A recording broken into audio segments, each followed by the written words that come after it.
Hey guys, Samantha here from Prairie Life Kitchen. Today I'm going to be teaching you how to make homemade pizza dough. One thing that I found living out in Java, South Dakota, our town is a very small town. There's only a population of about 130 people, and it makes having those East Coast staples that we love so much hard to find out here. You can't really find homemade pizza dough or even really packaged pizza dough unless you drive about 80 miles to Aberdeen, which is our next biggest city, I guess you could call it. And they have a Walmart there. So here in Java, it's very hard to get those things. So we have to make a lot of stuff from scratch. So here I have some beautiful pizza dough. I've already done the mixing process on this. I found it works best when put in a mixer instead of hand kneading it, which takes a lot longer.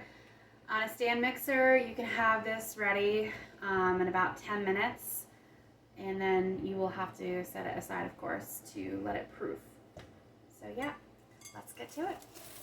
So the first thing we're gonna need is our water. So I've got a measuring cup here, and we're gonna measure out 3/4 of a cup of water. Next, we're going to add our yeast.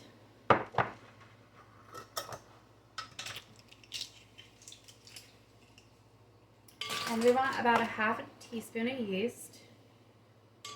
I like to kind of stir it up so it's all incorporated. And you're going to let that sit for about 10 minutes to give it time to kind of bloom in the water. Next thing we're going to move on to is we're going to get our bread flour out. I like using bread flour. It seems to work a lot better for pizza dough. I use it for making strombolis, calzones, those types of things. So we need 2 1/4 cups of flour.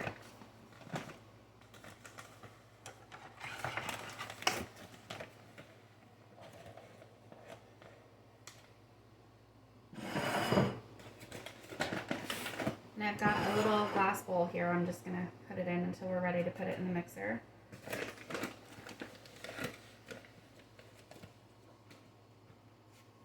Always want to level it off, so we make sure we're getting the proper amount.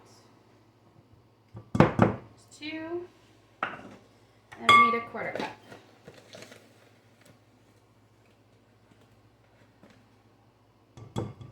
Okay.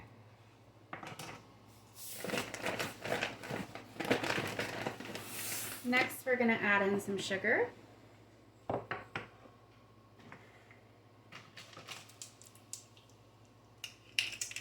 And I like to put in a full teaspoon. I've seen other recipes that call for about a 1/2 teaspoon. It's really your preference, but I found a teaspoon works pretty good for us. And then we need some salt. So I'm going to go ahead and measure, again, 1 teaspoon of salt.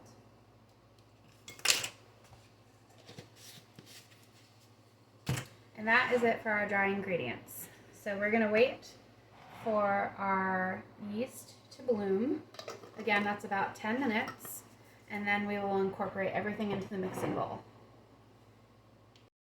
Okay, so we've let our yeast bloom for about 10 minutes. We're going to go ahead and put that in the mixing bowl.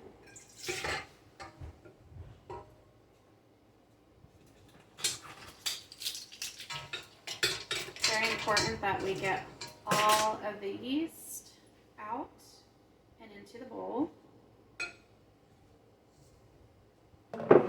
You also want to make sure that you have your dough hook attachment attached to your mixer. And then we're just going to go ahead and dump our dry ingredients right in.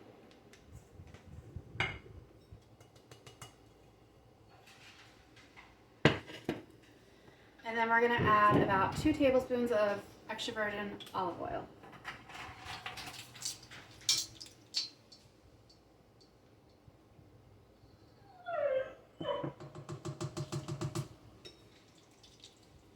That was our dog, by the way. Okay, so if you're wondering why I only put 1 in, this is actually a 2 tablespoon measuring spoon. I know it looks like a 1 tablespoon, but it's actually for 2. So I have 2 in there. I'm going to go ahead and start the mixer. We're going to put it on slow for about the first 3 minutes. Let it reach the cleanup stage, which is the second stage in dough production, and then we're going to move on. Okay, so we've had our dough in the mixer for about 3 minutes. It should resemble like a shaggy kind of dough. You'll see it's not really incorporated yet. We're going to go ahead and put it back on the mixer. I found with this recipe, I tend to add a little bit more water or olive oil, usually about an extra 1/4 of a cup of water, or if I add more olive oil, I'll just eyeball it until it starts to form a solid bowl, which is what we want. So I'm going to go ahead and put this back on. I'm going to add about another 2 tablespoons of olive oil. What we want is for our dough to become really elastic. We want it to be stretchable.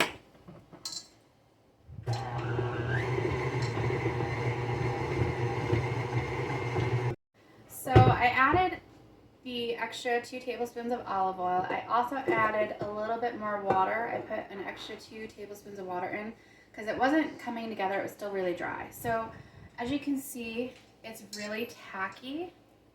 It's sticky to the touch, and it's starting to come together, which is what we want.